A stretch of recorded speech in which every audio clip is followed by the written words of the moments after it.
After all, if it weren't me, it would have just been one of the others, I guess. I'm honestly just glad to be out of those air ducts. It's not easy for a hippopotamus to fit up there, and not easy to get down either, and not as young as I used to be, as you can see. I used to be able to do all the sorts of things. You're young, you're vibrant, you have that sort of pep in your step. It reminds me of a conversation I was having with one of my good friends, Orville. We were having a nice picnic one day.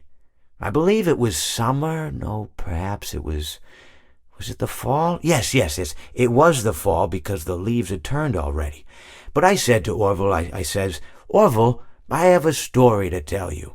And Orville looked at me, kind of odd and said, what's it about? I said to him, not every story has to be about something, Orville. Sometimes a person just wants to talk. Why does everything have to be a story? I said to him. He just looked at me and he said, well, you said you had a story, and, he was quite right. I did, in fact. I told him I had a story. I suppose if a person just wants to talk, then it's best to not announce that you're telling a story.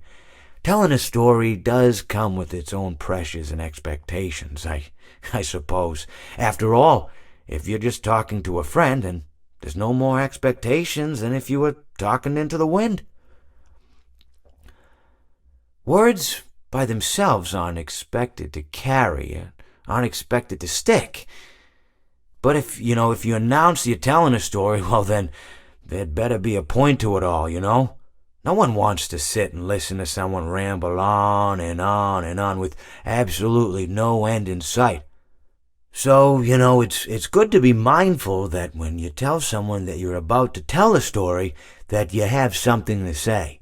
Telling someone that you're going to tell them a story is tantamount to asking them to stop what they're doing and pay attention. You're basically saying, hey, buddy, stop everything. Stop what you're thinking. I have a solution to everything. And, well, I didn't really have any story to tell. In hindsight, I probably just misspoke when I said that I had a story. I think it would have just been better to tell Orville that I wanted to tell him something rather than tell him that I had a story.